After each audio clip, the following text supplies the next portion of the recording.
What's up, everybody? It is Monday night. We are about to dive into not one, but two Monday night football matchups. The Houston Texans and the New Orleans Saints in the Mercedes-Benz Superdome. Word on the street is that most of the fans in attendance, they're out there in New Orleans tonight, that they are wearing referee jerseys. What an awesome middle finger to the National Football League that is much, much deserved due to the fact that the New Orleans Saints were completely screwed over last year in the playoffs against the Los Angeles Rams in the NFC Championship game. What an ode to the NFL being such a joke during last year's playoff. Could not think of a better middle finger, as I said, to the National Football League than that from the New Orleans Saints fans to the NFL. And the second game, you got the Denver Broncos versus the Oakland Raiders. A lot to talk about today on the Thomas Take Sports Podcast as far as the entire sports landscape, whether it's football, whether it's baseball, whether it's MMA. There is a ton for me to talk about. I feel like I am a little bit behind on everything, but to be quite honest, I will keep everybody up to date on my takes on all of these topics in this show, the next show, you name it. You're going to be expecting a lot of big things coming from me within the next 16, 17, hopefully 18, 19 weeks as this football season trudges along. More so than any other topic, though, that I'm excited to talk about, I'm more excited to talk about this particular topic, your favorite football team, my favorite football team, the Buffalo Bills, 1-0, getting a major comeback victory over the New York Jets. I cannot overstate how important of a victory this was for this Buffalo Bills team, for this Buffalo Bills franchise in this current moment.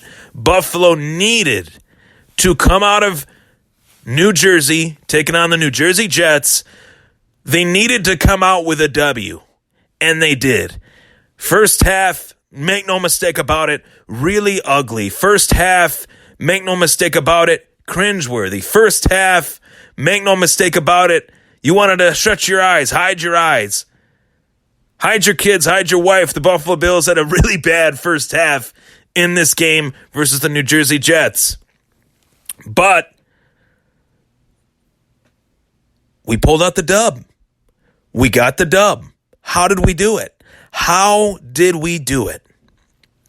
4 first half turnovers at halftime.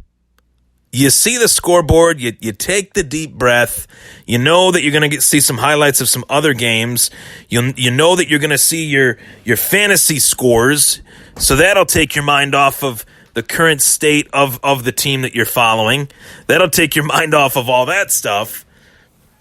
Only for so long, though, because you know that halftime show only lasts so long. You know that your team will be back out there competing for that W in this second half. But you see that scoreboard. And it says 6-0. You say to yourself, at least I said to myself, we're still in this fight. We're still in this game. A lot of things can go our way. A lot of things can go the opposite way as well. And boy, did that first half carry into the third quarter. Boy, did that fourth quarter, though, really changed things.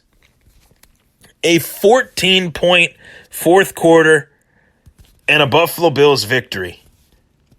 For everything that I am going to talk about with this game, there is so much more to be said about this game, and I think as time goes on, we are going to really look at this game with a huge smile, not just because we won this game, but due to the fact that this game was a major test for Buffalo. This game was against a divisional opponent, their bitter rival, New Jersey Jets. I think that this was a major test for Buffalo due to the fact that both the Jets and the Bills are at very similar points in their franchise. Bills drafted Josh Allen 7th overall in 2018. Sam Darnold drafted 3rd overall in 2018. Those two quarterbacks will be forever linked due to that fact, and as well as the fact that obviously they play in the same division. They'll play each other twice a year, barring injury, for the next hopeful 10 to 15 years for the case of the Jets and Bills fans out there. So these are the games that you really circle on your calendar. Week 1 for Buffalo to go to East Rutherford, New Jersey at MetLife Stadium and to put on the performance that they did the first quarter, second quarter, third quarter. I'm not going to lie to you. I was really worried as to whether Buffalo would even register a field goal in this game at one point. They get the field goal, and that I guess was the first domino to fall for Buffalo. Because what ensued in the fourth quarter was truthfully the identity of the Buffalo Bills. Their defense made clutch stops. Their offense played to their strengths. Their offense featured some of their new weapons. John Brown, in particular, had a hell of a game. 7 receptions, 123 yards, a 38-yard touchdown, average yards per pass, per reception, 17.6. For as awful a first half as Josh Allen had, the final stat line is ridiculous. 24 for 37.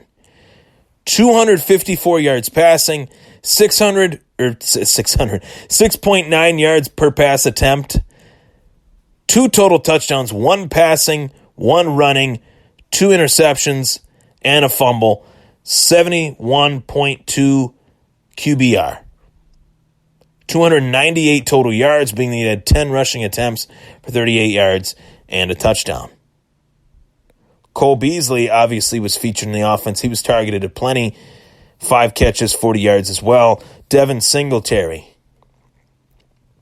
We'll get to him in a little bit. I want to save that. We'll get to the defense.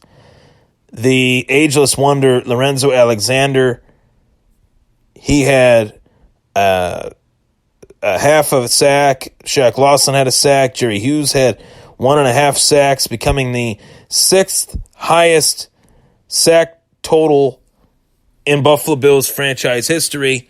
Just truly remarkable. When you look at the defensive ends that Buffalo has had, Bruce Smith, Phil Hansen, Aaron Schobel, Mario Williams was highly productive during his tenure here. Tackles-wise, Jordan Poyer, he got a game ball, 9 tackles, 3 assisted tackles, 1 sack. For a safety to get a sack, that is really something special. Matt Milano had a really great game yesterday. Tremaine Edmonds had a great game yesterday. Sirian Neal had some moments where he looked a little cold and then other moments where he looked pretty good. Levi Wallace is a stout corner. Trey White was really shutting it down. I mean, as far as receiving leaders for the New York Jets, Jamison Crowder had 14 receptions for 99 yards. Robbie Anderson had 3 catches for 23 yards. Le'Veon Bell had 6 catches for 32 yards, averaging obviously 5.3 yards per catch. Buffalo really locked it down. They held Le'Veon Bell to 60 rushing yards, no touchdowns. Buffalo held Le'Veon Bell, as I said, to 6 catches for 32 yards, so 92 total yards. He did have a receiving touchdown, but on the ground, Le'Veon Bell didn't really have that great of a day. Through the air, Sam Darnold did not have a good day. Josh Allen outplayed Sam Darnold in this game, and I think that's what led to the score being what it was. I thought Sam Darnold played a little bit scared, played a little bit hesitant, played a little bit as if he just wasn't really in it. He was frightened, scared to really put himself out there to the Buffalo Bills defense. What I mean by that is take chances, not going dink and dunk to Jamison Crowder. He force-fed Jamison Crowder in this game. No question about it. And I didn't like that. I wouldn't like that as a Jets fan. Wouldn't like that as a Jets fan. I would love it as a Buffalo Bills fan.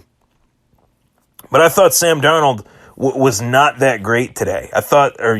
I thought Sam Darnold actually held the Jets back in ways that I didn't think he would. I thought Sam Darnold would be one of the reasons why the Jets were to beat Buffalo, not one of the reasons why they were to lose a game that they were winning by 16 points. Now, it was mentioned by a podcast host. I've been on his podcast, The Jets Factor, CJ DeSimone. He said that the Jets did leave 4 points on the board. They did miss an extra point. They did miss a field goal. But I missed the part where that was the Buffalo Bills' problem. The Bills had their fair share of problems early on. I mentioned that from the top, but I'm going to dive into it even more so now. Why did Buffalo have such a tough time in this first half of this game? Really, I think this first drive, Buffalo had a conclusive plan that they were going to throw the ball. Just keep throwing the ball. First down, second down, third down. We're going to let them know that we trust Josh Allen to do his thing. And as I said in the stat line, Josh Allen had ample amount of opportunity to throw the ball. He threw it 37 times. I honestly don't know in any game if Josh Allen for the Buffalo Bills has thrown the ball that much. I could be wrong, might be wrong, but it just seemed like they were throwing it a lot Sunday, and they did. They didn't run the ball until midway through the second quarter. Frank Gore, he didn't have the best of days, but Frank Gore had 11 carries for 20 yards, and when they did decide to run the ball in the later half of the game, Devin Singletary, 4 rushes for 70 yards, including a 23-yard run, averaging 17.5 yards a carry, and also Devin Singletary, 5 catches for 28 yards, in total, 98 yards total on the day. And he really did not get the ball until the third quarter. If that doesn't tell you how much of an X factor Devin Singletary is going to be, how much of an X factor Devin Singletary is in this offense, I don't know what will. And oddly enough, you looked at that Buffalo Bills depth chart week 1, you see Frank Gore is the RB1. I don't know why. We know it. They know it. Everybody else knows what Frank Gore is to this team. He's a veteran presence who can contribute when asked to, not an RB1. Not a starting running back. Devin Singletary is their starter. Devin Singletary is the present and the future of the run game, just like Josh Allen was the present and the future of the passing game this year and many years ahead.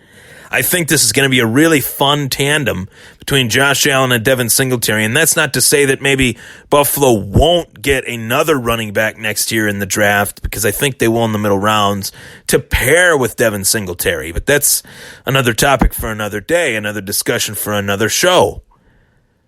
Really, what I look at as Buffalo Bills fans, what we have to be excited about is just how good can this defense be?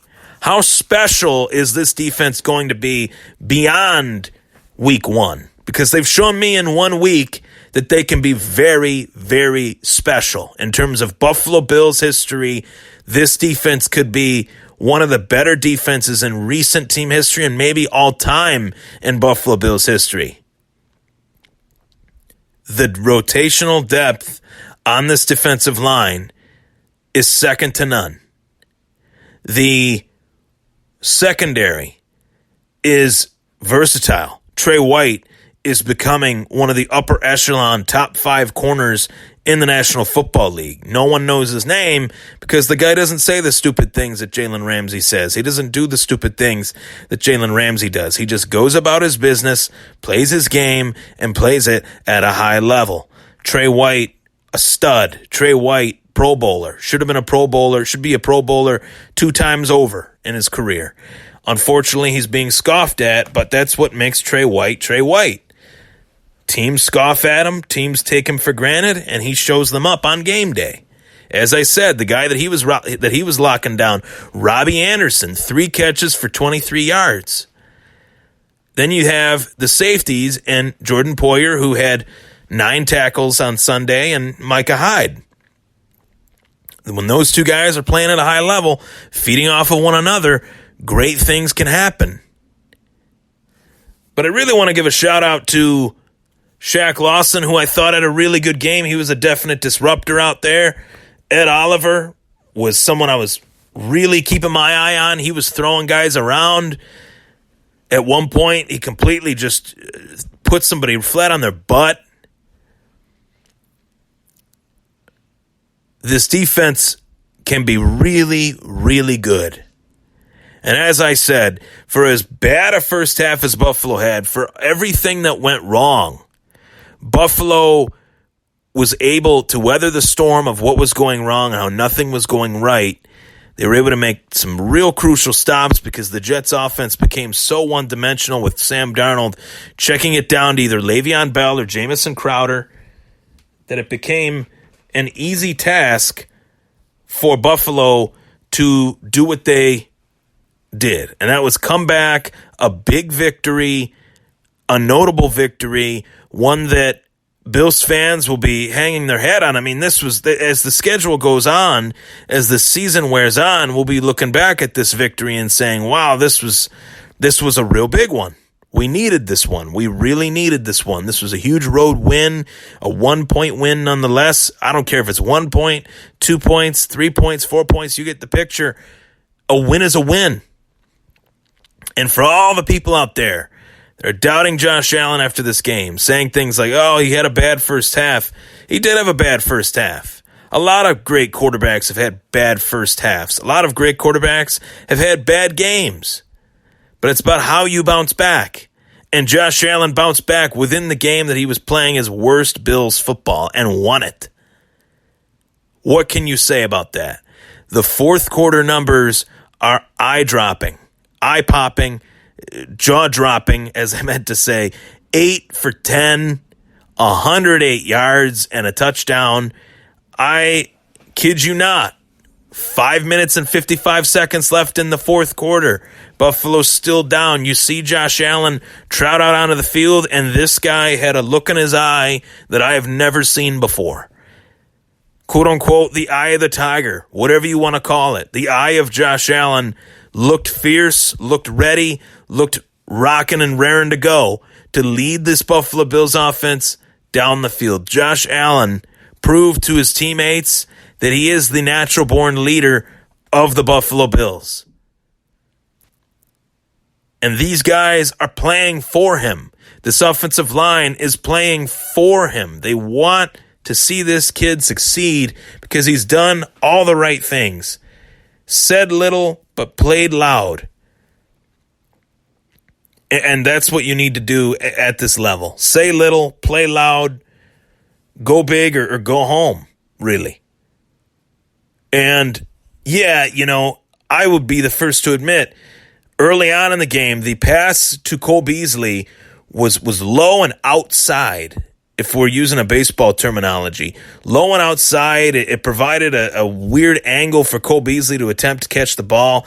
It clangs off his hands because the ball was thrown pretty hard, obviously with Josh Allen's rocket arm. Bounces off his hands and into the hands of C.J. Mosley. He runs it in for 6, and that was it. All those things, that moment, the safety, which was not a safety, by the way. Frank Gore, I thought that was a terrible call by the refs to not overturn that. The ball was way ahead of the goal line. It was inconclusive. I don't know what was inconclusive about that. That was ridiculous to me. Buffalo's offense still made the most of the opportunities that they were given. And if Buffalo didn't win that game, we'd be talking about a completely different story because the defense was giving Buffalo's offense so many opportunities to win that game, to come back and win that game. And if Buffalo did not get it right on offense, if Buffalo's offense did not give back to the defense by scoring touchdowns and winning this game, we'd be talking about how the Bills' defense is legit, but can the offense actually back them up? Can the offense actually put the points on the board that are provided to them by the defense? Because the Jets kept going 3 and out. The Jets were getting some drives here and there, but they really 6 points at half, 16 in total. You're holding a team in the National Football League on defense to 16 total points. You're going to win a lot of those games. Hopefully not by 1 point. So that's what I'm looking for heading into next week at the very least, facing the New Jersey Giants. That's what I'm really looking at. I'm looking at Buffalo's defense is stout. They're healthy. They came away from this game with hardly any injuries, which is always a huge victory in and of itself. I cannot understate or overstate it enough. Injuries can ruin a team. Look at Jacksonville. They just paid Nick Foles over $100 million, and Nick Foles has a shoulder or clavicle injury. They just had to trade for Josh Dobbs of the Pittsburgh Steelers, formerly now of the Pittsburgh Steelers. They sent a fifth to Pittsburgh for Josh Dobbs due to the fact that Foles is out. We don't want to be in that spot. We should never want Matt Barkley to play. Yeah, Matt Barkley did some decent things for us, but Josh Allen is the future and the present and the future, as I've said before, and I'll say it time and time again. All of these moments that Josh Allen is playing within are helping him get better. This game helped Josh Allen get better. This game is going to force Josh Allen to work twice as hard on the things that he was already working on, 50 times as hard as he did last year. So 100% effort will be put in by Josh Allen in preparation to the Giants game and the Bengals game. So you get what I'm saying here.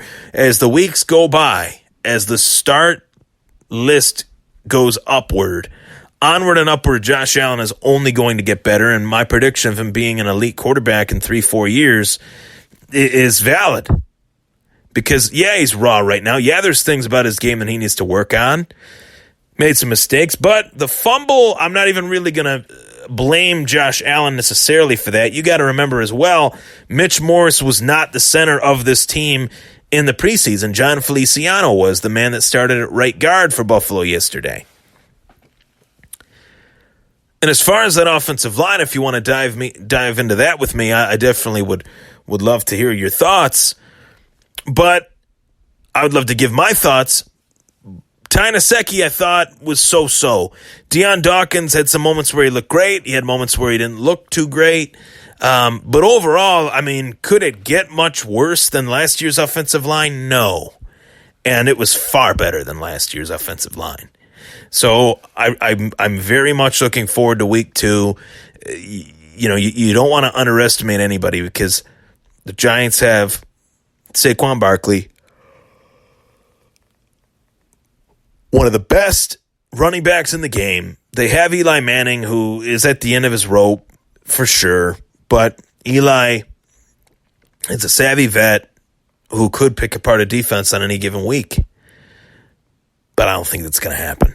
I think the Bills are going to force Eli Manning to beat them, and I think Eli is going to have some turnovers in this game next week. That's just my take on it, but I really thought that this was as big a win for the Bills as any in recent memory. A divisional opponent, you come back down 16-0. We can go drive by drive in the game. The scoring summary definitely was one that I mean, the first quarter, C.J. Mosley had that 17-yard interception return. The extra point failed. Scoring did not happen, did not take place until the third quarter, obviously being at halftime. It was 6-0. Frank Gore was tackled in the end zone for a safety. Then Le'Veon Bell caught a very low pass from Sam Darnold that Bell ran it in the end zone. And then Le'Veon Bell caught one of the luckiest, miraculous two-point conversions that I've ever seen. So there was that. Then Buffalo gets points on the board with Hauschka. Then Buffalo gets points on the board with Josh Allen. And the last touchdown of the game winner, a 38-yard touchdown pass from Josh Allen to John Brown. Hauschka with the kicks, the extra points, and that's it. And I want to look at, the real statistics, the the real statistics of this game. Total yards, Buffalo outgained the New York Jets 370 to 223. Turnovers were 4. Third down efficiency, Buffalo 5 for 10. Third down efficiency for the Jets, 7 for 17. First downs, Buffalo had 23 first downs to the Jets' 17. Really makes you wonder, if Buffalo didn't have those 4 turnovers, how bad would they have beaten? How bad would they have beaten the New York Jets? Could not tell you.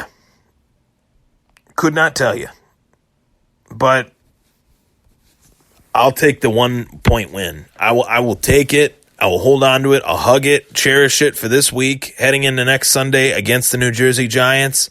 We're back in the same dump in New Jersey. We're back playing the New Jersey NFL team, the New Jersey Jets last week, the New Jersey Giants, pardon me, next week. And obviously, if you don't catch my drift by now, Buffalo is the only undefeated team that plays in New York. The New Jersey Jets, as they're talked about as the New York Jets, are not a New York team. The New Jersey Giants are not talked about as a New Jersey team, talked as if they're in New York in the Big Apple. No, they're in East Rutherford, New Jersey. Buffalo's the only team that actually plays in New York, in Orchard Park, New York, which is about 15, 20 minutes outside of Buffalo. Very nice town, mind you. So there you have it. Let's go stomp the Jets. Let's go force Eli Manning into retirement. Let's stack the box against Saquon Barkley. And let's play solid offense. Offense, I think, transitions that they need to make, adjustments that they need to make from week 1 to week 2. I want Devin Singletary more involved in the game plan. That's it. Anything else, I'm fine with. Get Devin Singletary involved in the game plan. He needs to be more involved. He'll take a ton of pressure off of Josh Allen, and it'll allow Josh Allen to play his game calm, cool, collected, and relaxed, and just playing at an efficient pace, playing at an efficient level. Devin Singletary will drastically reshape this Buffalo Bills offense if they let him. Which I think they will. Frankly, guys, fantasy football nerds out there like myself, I'm kicking myself for the fact that I did not get Devin Singletary in any fantasy league. Of 5 fantasy leagues, I didn't get him in 1. How is that even possible? That who knows the Buffalo Bills better than me? Who knows fantasy football better than me? And I didn't even get Devin Singletary. Obviously, I'm tooting my own horn here. I'm kidding. Not really, but anyway, yeah, I'm kidding, kind of. But anyway, Devin Singletary is a hell of a player, and he should be playing more. He should be getting more touches in this offense. He's a rookie. Run him into the ground, not literally, but you get the point. Throw him the ball. Josh Allen did a great job of that. Thought Josh Allen's passing was solid on that first drive, and I almost wonder, once that drive ended in a fumble, was Josh Allen trying to make up for that and force things on the next few drives? And I think he was. And then once halftime concluded, it was the message to the team was, let's just take this one play at a time, be patient, take what the defense gives us, and on defense, take what the offense gives us and work around that. And Buffalo really started to communicate well on offense and defense, and I think that was the major X factor in the victory. John Brown, a great signing by the Buffalo Bills, as I mentioned, 7 catches for 123 yards and a touchdown, that 38-yard touchdown, the game sealer for the Buffalo Bills, the game winner for the Buffalo Bills. And to the New York Jets, I think Adam Gase, I don't know what you guys were thinking there. Pressure's on him, that's for sure. Second stop in his career. If this goes miserable for the New York Jets throughout the rest of the season, Adam Gase might be getting his walking papers, and rightfully so. I didn't think he should have got the job in the first place, and I don't think he deserves it now. So that is my take. That is Ryan Thomas, me, myself, and I behind the mic, recapping the Buffalo Bills' thrilling comeback victory, 17-16. Josh Allen, 298 total yards, something like that. Are we right on that? Let me get my stat sheet out here. What the heck? I can't even add today. 292. Okay. 292 yards, 2 total touchdowns, 1 rushing, 1 passing, obviously, and 2 interceptions, 1 fumble. Nonetheless, the Buffalo Bills defense Buffalo Bills defense had to come back from 4 turnovers, 4 extra possessions, and the special Bills defense did just enough, stopped the Jets just enough to allow the offense to make this comeback win a reality. 17-16 as Buffalo heads to take on the New Jersey Giants, the New York Giants, in East Rutherford, New Jersey. The second week in a row, Buffalo will be playing at MetLife Stadium. Very pumped up for that game. Obviously, pregame preview will be on Facebook.